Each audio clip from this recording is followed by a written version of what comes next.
Have you ever wondered if there was anything that you could do prenatally and during your birth experience to make breastfeeding more possible or a little bit easier? I'm here to tell you, as an internationally board certified lactation consultant and a childbirth educator and a doula, that the answer is yes, maybe. There are some things that you could do to set yourself up for success prenatally and during childbirth. Now, is it a guarantee that if you do the things that we talk about today, that you are 100% going to be able to breastfeed your baby without problems or difficulty for as long as you want in the way that you want? No.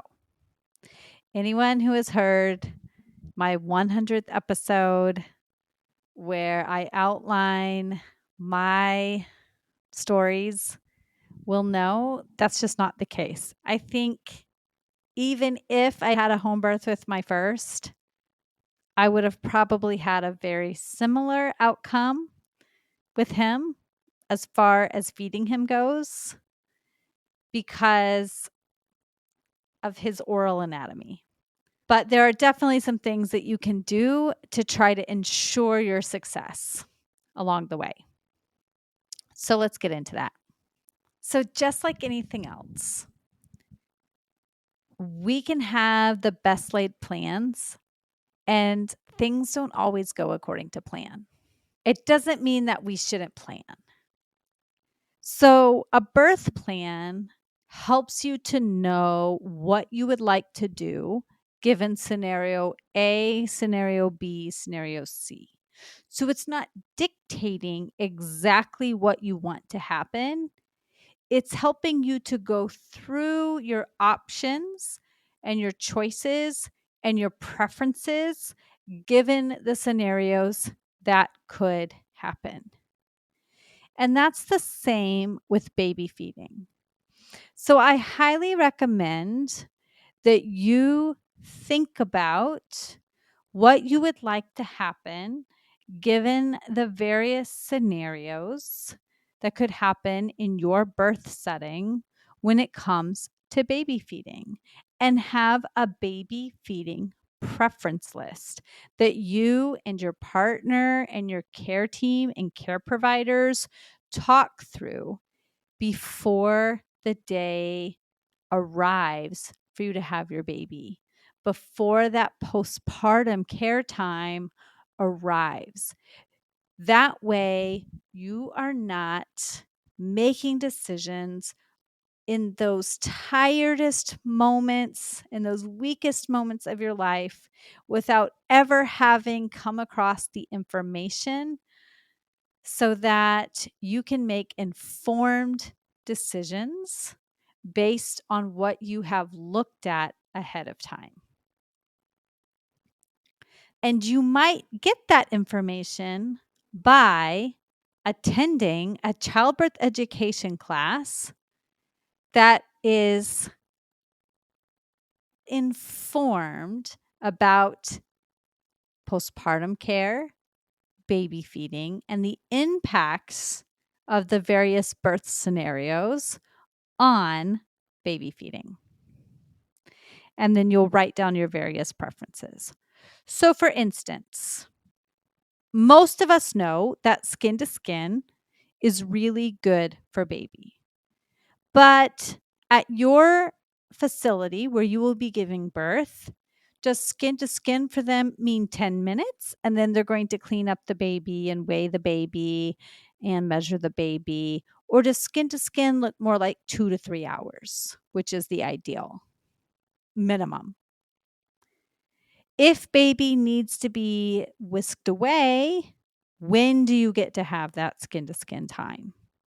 If baby needs to go to the NICU, when do you get that pump? Because research indicates to us that the earlier the stimulation of the breast and nipples begin, the more likely it is that your milk supply will come in fully. Or, as I've had guests on the podcast say, sometimes that pumping and that focus on the milk supply gets forced upon the person giving birth. And actually, what they want to do is prioritize their own sleep and their own mental health.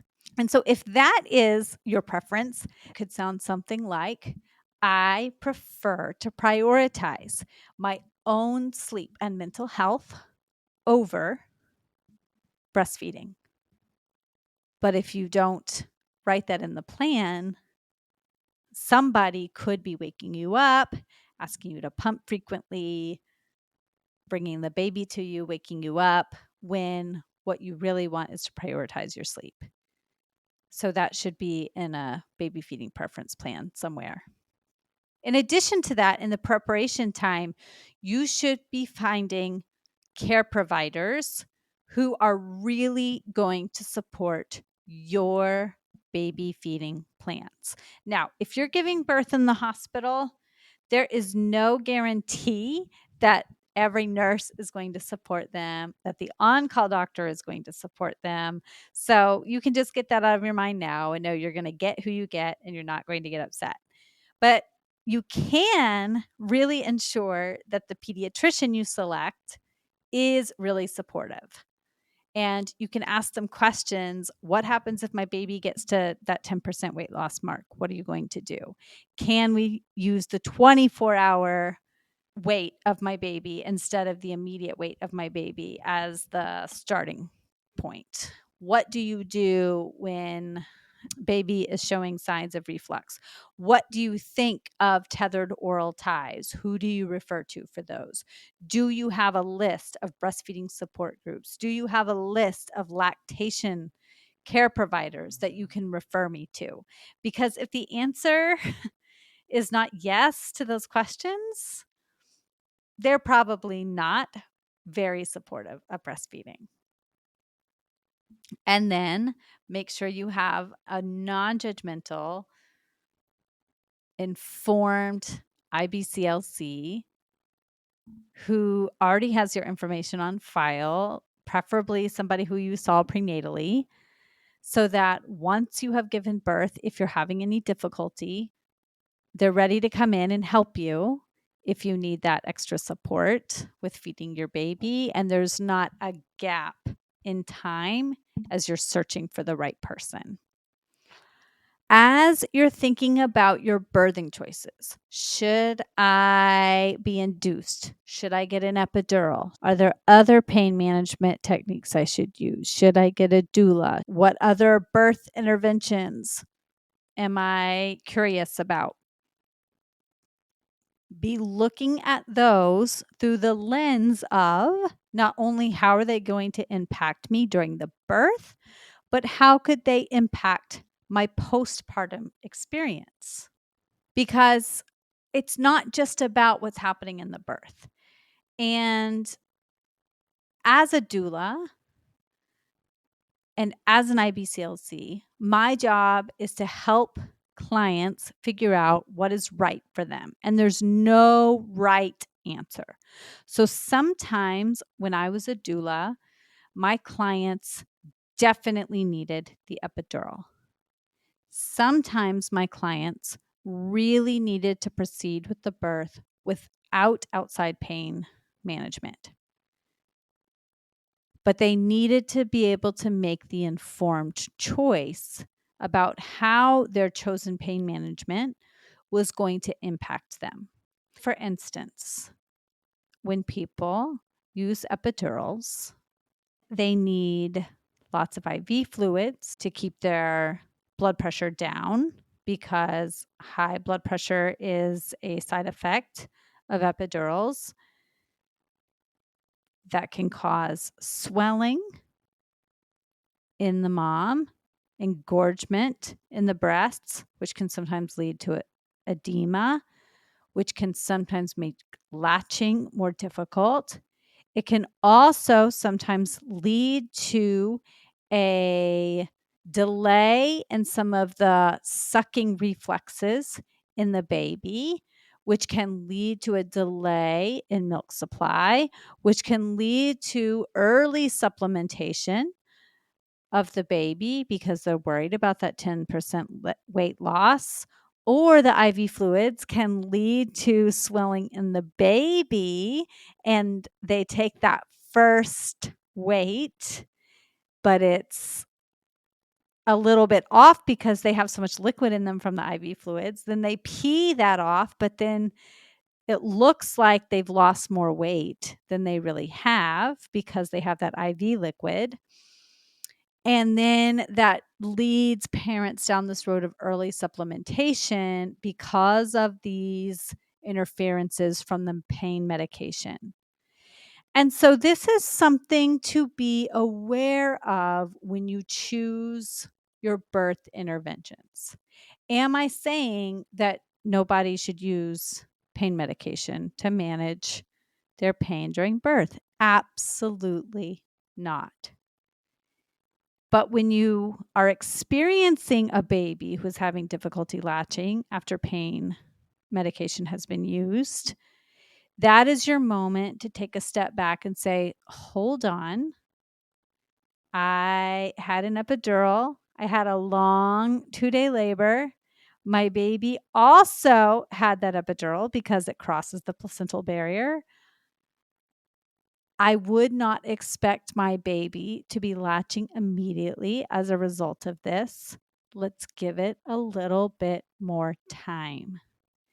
And then everybody can be approaching this situation with a clearer understanding and better expectations instead of expecting that baby to act as if there were no pain medications. So, taking a childbirth education class, which will educate you on those considerations, not to deter you from using pain management, but rather so you know how to keep yourself centered when these scenarios arise so that you are not scared when your baby's struggling to latch, is so critical to feeling grounded during those early days after your baby's birth. The final thing that I am going to say about this is it's so important to have somebody on your side who is able to help you to overcome any challenges that are going to arise in those early days, whether that is people in your life who have fed their babies or an experienced IBCLC.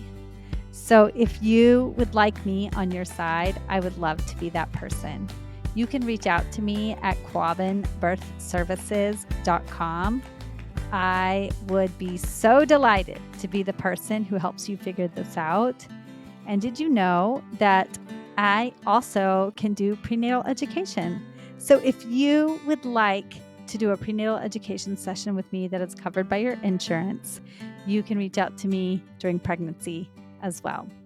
So I will talk to you soon.